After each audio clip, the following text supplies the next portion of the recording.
أما بعد فأعوذ بالله من الشيطان الرجيم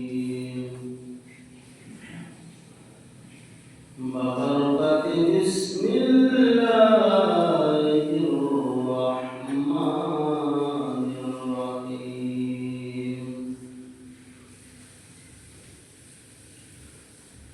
سبحان الذي أسرى بعبده ليلا من المسجد الحرام إلى المسجد الأقصى صدق الله المولانا العظيم وبلغنا رسوله النبي الأمين النبي الكريم ونحن على ذلك لمن الشاهدين والشاكرين والحمد لله رب العالمين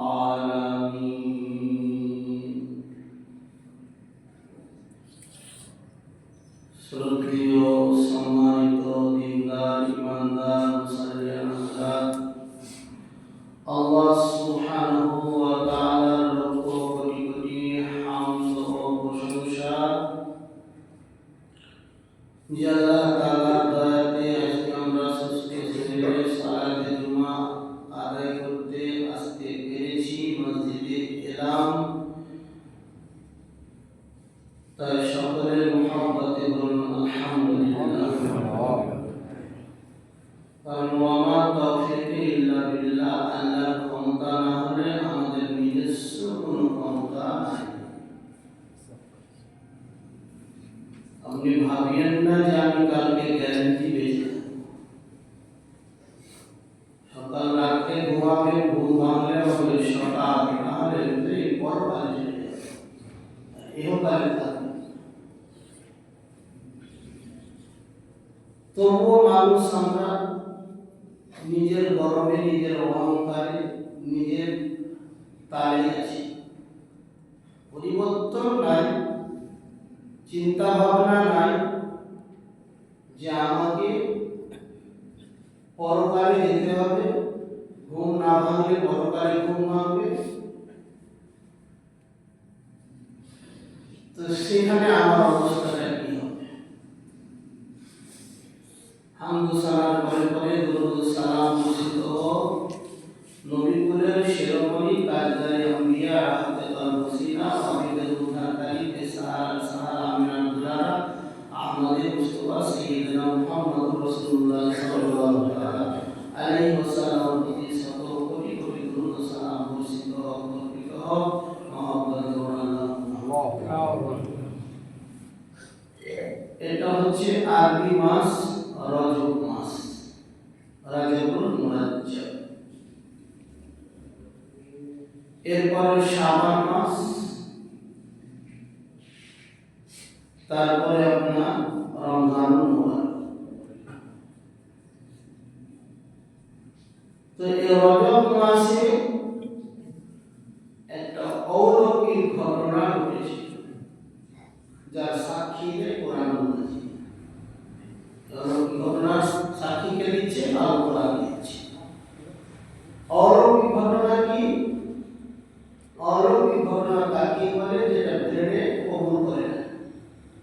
এটা হতেই পারে না, অবাস্তব কথা, আশ্চর্য বিষয়। এই ব্রেন যেটা কবুল করে না, গ্রহণ করে না, ব্রেনে ধোঁয়া ছাড় বাইরে,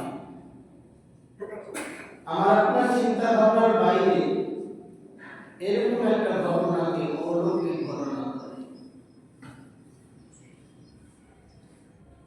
তো আল্লাহ সুবহানাহু ওয়া তাআলা এই রজব মাসে 27শে রজব আমার নবী পাক সাল্লাল্লাহু আলাইহি ওয়াসাল্লামকে আরশে আযমে ডেকে আল্লাহর আরশে ওয়াসিয়া কুরসিয়ুস সামাওয়াতি ওয়াল আরদ, সে আরশে আযমে ডেকে দিদারে ইলাহি, আল্লাহর সাক্ষাৎ দিদার, জান্নাত জাহান্নাম ভ্রমণ, বহু কিছু গায়েবের সংবাদ আমার নবী আমাদের কাছে নিয়ে এলেন।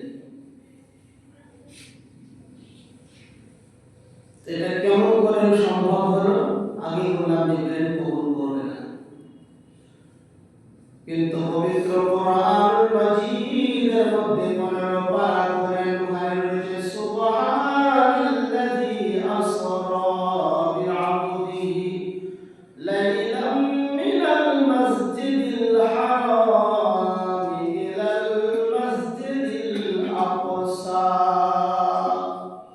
বড় পবিত্র সেই মহান আল্লাহ, যিনি আসরা রাত্রে ভ্রমণ করালেন বিআবদিহি, উনার বান্দাকে, লাইলাম একটি রাত, মিনাল মাসজিদিল হারাম ইলাল মাসজিদিল আকসা, মসজিদে হারাম অর্থাৎ মক্কাতুল মুকাররমা কাবা শরীফ থেকে ইলা মসজিদিল আকসা, ফিলিস্তিনে যে মসজিদে আকসা রয়েছে, যাকে প্রথম কিবলা বলা হয়, সেই কিবলা পর্যন্ত আমার নবী সৈয়দ করলেন, গেলেন।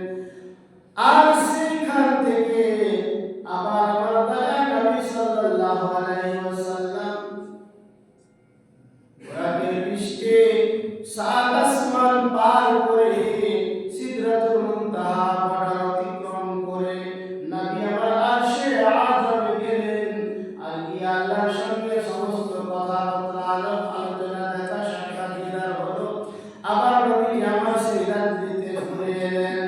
হাদিস শরীফের মধ্যে রয়েছে আমার নবী যেই জায়গায় উযু করে উম্মে হানির ঘরে ঘুমিয়েছিলেন, আর ওই জায়গায় ওযু করলেন, তো ওযুর পানিটা এখন পড়ছে, আর যে শিকলটা তুলেছিলেন শিকলটা এখন নড়াচড়া করছে। এমন সময় আমার নবী আবার এসে হাজির হয়ে গেলেন। বলেন এটা ব্রেন কবুল করবে? এক ব্যক্তি মক্কা থেকে বহু দূর ফিলিস্তিন, ওই ফিলিস্তিনে গেলেন। যাওয়ার পরে শুধু গেলেন না, ওখানে 2 রাকাত নামাজও পড়ালেন।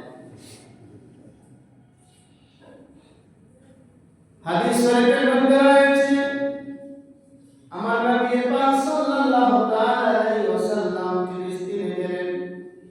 ওখানে দেখলেন ফিলিস্তিনের মসজিদে আকসা, সেই মসজিদে আকসাতে হযরত আদম আলাইহিস সালাম থেকে নিয়ে যত নবী এবং রাসূল দুনিয়ার মধ্যে আল্লাহ প্রেরণ করেছিলেন, সমস্ত নবী এবং রাসূলগণ ওই মসজিদের মধ্যে সারিবদ্ধভাবে বসে আছে। আর নবী আমার ইমামতির জায়গায় দাঁড়িয়ে ইমাম হয়ে 2 রাকাত নামাজ পড়ালেন। আমার নবী ওইখান থেকে আমার নবীকে সাইয়্যিদুল আম্বিয়া বলা হয়, ইমামুল আম্বিয়া, ইমামুল মুরসালিন বলা হয়। সমস্ত নবীগণের ইমাম, সমস্ত নবীগণের সরদার, ইমামুল আম্বিয়া, ইমামুল মুরসালিন। হযরত জিবরিল আমিনকে আল্লাহ তাআলা বললেন, হে জিবরিল আমিন, যাও যাও আমার নবী পাক সাল্লাল্লাহু তাআলা আলাইহি ওয়াসাল্লামকে আমার আরশে আযমে আনো। হযরত আদম নবী থেকে কোন নবীকে, যতগুলো নবী আল্লাহ পাঠিয়েছেন দুনিয়ার মধ্যে, কোন নবীকে আল্লাহ আকাশে মেহমানি করতে রাখেননি। কোন মানুষকে আল্লাহ কোন নবীকে, কোন রাসূলকে আল্লাহ তাআলা রাখেননি যেখানে কুরুন দারি করেন, মেহমানি করেন, দিদার করেন। একমাত্র আমার নবী পাক সাল্লাল্লাহু আলাইহি ওয়াসাল্লামকে আল্লাহ রাখলেন। আর আমার নবী আল্লাহর ডাকে সাড়া দিয়ে মেরাজে গেলেন, আর ওখান থেকে ঘুরে আবার গেলেন। একমাত্র এই ফজিলত, এই মর্তবা, এই সম্মান আমার নবী মুস্তাফাকে আল্লাহ দিলেন। এই সম্মান কাউকে দেওয়া হয়নি। আর কেউ গিয়ে ঘুরেও আসে, এটা অলৌকিক ব্যাপার। এটাকে ব্রেন বিশ্বাস করে না, কিন্তু কোরআনের আয়াত আপনাকে 100% বিশ্বাস করতে হবে। কিতাবের মধ্যে রয়েছে হযরত জিবরিল আমিন উম্মে হানির ঘরে নবী আমার আরাম করছেন। জিবরিল আমিন এসে আমার নবীর কদম মোবারকের দিকে দাঁড়িয়ে গেলেন। নবীর কদম মোবারকের নিচে দাঁড়িয়ে জিবরিল আমিন চিন্তা করেন, নবীকে কেমন করে আমি ডাকবো, কেমন করে আমার নবী আসবে।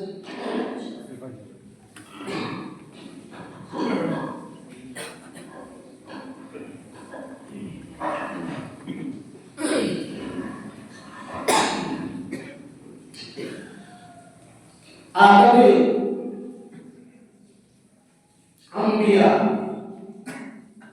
মানে আম্বিয়ার ইহতিরাম, নবীর ইহতিরাম কি করে করতে হয়, হযরত জিবরিল আমিন এই দাস এই সবক আমাদেরকে দিলেন। জিবরিল আমিন যখন এলেন তখন নবী আমার উম্মে হানির ঘরে আরাম করছেন। জিবরিল আমিন চাইলে নবীজিকে ডাক দিয়ে তুলতে পারতেন। নবীজিকে আওয়াজ দিয়ে জিবরিল আমিন তুলতে পারতেন, কিন্তু যিনি ফেরেশতাদের সর্দার হযরত জিবরিল আমিন, ওনার আদব দেখেন। জিবরিল আমিন এসে নবী পাক সাল্লাল্লাহু তাআলা আলাইহি ওয়াসাল্লাম পায়ের তলা তলোয়ার নিজের জবান দিয়ে চাটতে লাগলেন। আল্লাহ নবীর মাধ্যমে আমার নবী পাকের সম্মান কত। জিবরিল আমিন যখন আমার নবীর তলোয়ার নিজের জবান দিয়ে জিহ্বা দিয়ে চাটছেন, নবী আমার বলেন, জিবরিল অন্যদিন এসেছো তুমি আমার দরবারে এমন করনি, আজকে তোমার এমন আচার এমন ব্যবহার, কেন তুমি আমার এইরকম ভাবে জানালে। জিবরিল আমিন বলেন, ইয়া রাসূলুল্লাহ, নবী গো, আজকে আমি আপনার দরবারে কোনো ওহী আনি নাই, কোনো আয়াত আনিনি, কোনো সূরা আনিনি। আজকে আমি আপনাকে মেহমান করে অতি সম্মানে বুরাকের পিঠে চাপিয়ে আল্লাহর আরশে নিয়ে যাওয়ার জন্য এসেছি। আল্লাহর আরশে আপনাকে আজ মেহমান করে নিয়ে যাব। এই মেহমানি কোন নবী এবং কোন রাসূল কুরআন দিয়ে আল্লাহ দেননি। আপনি হলেন নবী কুলের শিরোমণি, রহমাতুল লিল আলামিন নবী। এই জন্য আল্লাহ আপনাকে সম্মান দিয়েছেন। সৃষ্টিকুল আপনার গোলাম, তাই আজকে আমি আপনার গোলাম হয়ে আপনার কাছে এসেছি। আর গোলাম হয়ে আপনাকে আমি গোলামের পৃষ্ঠে চাপিয়ে আরশে মহল্লা নিয়ে যাব। আমার আল্লাহ বললেন, জিবরিল মক্কা থেকে ডাইরেক্ট আরশে আযমে নিয়ে এসো না। আমার নবী যে নবী কুলের শিরোমণি আমিনাল্লাহ, নবীদের সর্দার, দুনিয়ার মানুষ বলতে পারে নবী কুলের সর্দার কেন হলো, যখন নবীগণ আগে এসেছেন আর আমার নবী সবচেয়ে শেষে এলেন। ইমাম আম্বিয়া কি করে হতে পারে, উনি তো কোনদিন ইমামতি করেন নাই। হযরত আদম নবী, ইব্রাহিম নবী, ইসমাঈল নবী ইসহাক নবী হযরতে মুসা নবী যতগুলো নবী আল্লাহ পাঠিয়েছেন সবাই পাক এসেছেন ইমামতি তো করেন নাই। এই জন্য আমার আল্লাহ বলেন আমি একটা সিলমোহর একটা ইসলাম বানিয়ে দিতে চাই, তুমি আমার রহমাতুল লিল আলামিন নবীকে মসজিদে আকসা নিয়ে এসো। আমি আল্লাহ সেই জায়গায় সমস্ত নবীকে হাজির করে সমস্ত নবীকে জামাত করে আমার নবীকে ইমাম বানিয়ে নামাজ পড়িয়ে দেব, যাতে বিশ্ববাসী না বলতে পারে কোন মাযহাবের লোক কোন নবীর উম্মত যাতে না বলতে পারে যে আমাদের নবী বড়। কারণ যিনি ইমাম হলেন ইমামের মর্তবা সব চাইতে বেশি। রাহমাতুল লিল আলামিন নবী আমার ইমাম হয়ে 2 রাকাত নামাজ পড়ালেন। আমরা জানি যে মানুষ মরে গেলে আমরা মাটিতে মিশে যাই, দেহটা মাটিতে মিশে যায়, কিন্তু সবার কি দেহ মাটিতে মিশে?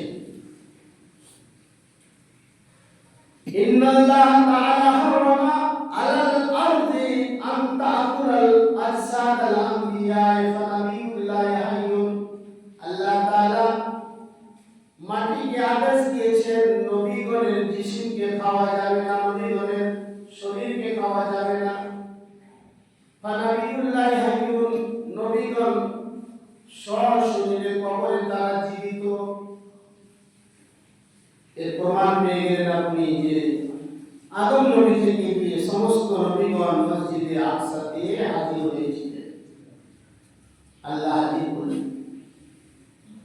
আর নবীগণ যে হাজির হতে পারে এর প্রমাণ আপনি পেলেন যে আল্লাহ দেওয়া ক্ষমতায় নবীগণ আসতে পারেন যেতে পারেন, সেটা আল্লাহ রাব্বুল আলামিনের দেওয়া ক্ষমতা।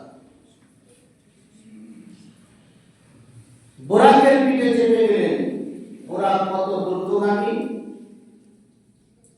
জান্নাতের একটি সওয়ারি যার নাম বোরাক, বারকুন মানে বিজি বারক। তো বারক থেকে সেই সওয়ারির নাম হলো বোরাক।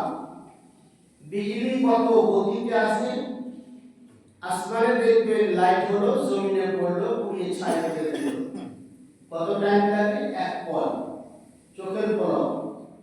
আসমান থেকে জমিনে আসতে চোখের পলক লাগে বিজলি।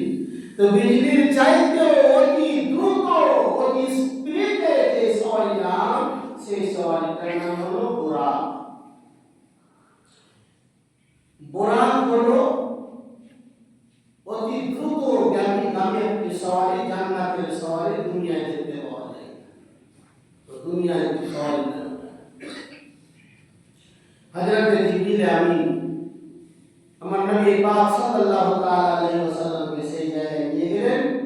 নিয়ে গিয়ে 2 রাকাত নামাজ আদায় করার পরে ইমামতি সম্পূর্ণ করার পরে সেখান থেকে আরশে নিয়ে যাবেন। এই যে বোরাক, এই মিরাজের ঘটনাটা আমার নবী পাক সাল্লাল্লাহু আলাইহি ওয়াসাল্লামের সঙ্গে ঘটলো, কোরআনে পাক বিস্তারিতভাবে বর্ণনা করলেন।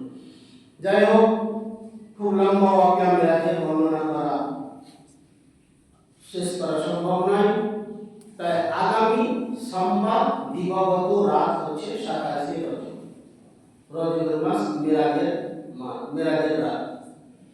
তো সোমবার দিবাগত রাত্রিতে মসজিদে আমরা ফাতিহা, মিলাদ, দুরূদ ও সালাম এর আয়োজন করি। প্রত্যেক বছর ইনশাআল্লাহ হবে, আপনারা সকলে শামিল হবেন। আর যিনারা রোজা রাখবেন, সোমবার একটি রোজা, মঙ্গলবার একটি রোজা রাখতে পারেন, নফল রোজা, ওয়াজিব নয়, ফরজ নয়। তাই রাখা অতি উত্তম, ভালো সওয়াবের কাজ, অতি সওয়াবের কাজ। আর যিনারা মিলাদ মাহফিলে হাজির হবেন তাদেরও বিশেষ একটা সওয়াব, একটা নেকি দরকার রয়েছে। মেরাজের রজনী হলো ফজিলতের রজনী, সওয়াবের রজনী। যেহেতু আমরা আহলে সুন্নাত ওয়াল জামাতের লোক, নবীর প্রত্যেকটা সিরাতকে সুন্নাতকে আমরা ফলো করে চলি। তো সেইভাবে ইনশাআল্লাহ আগামী সোমবার দিবাগত রাত মসজিদে কাবরে মিলাদ হবে, আপনারা অবশ্যই শামিল হবেন। আল্লাহ যেন আমাদেরকে নবী প্রেমিক করে এই দুনিয়াতে রাখেন আর কলেমা পড়তে পড়তে যেন আমরা দুনিয়া থেকে বিদায় নিতে পারি। আল্লাহুম্মা আমিন ওয়া আলাইহিল মুবিন। আসসালামু আলাইকুম ওয়া রাহমাতুল্লাহি ওয়া বারাকাতুহু। জিনাদের সুন্নাত বা ইসলাম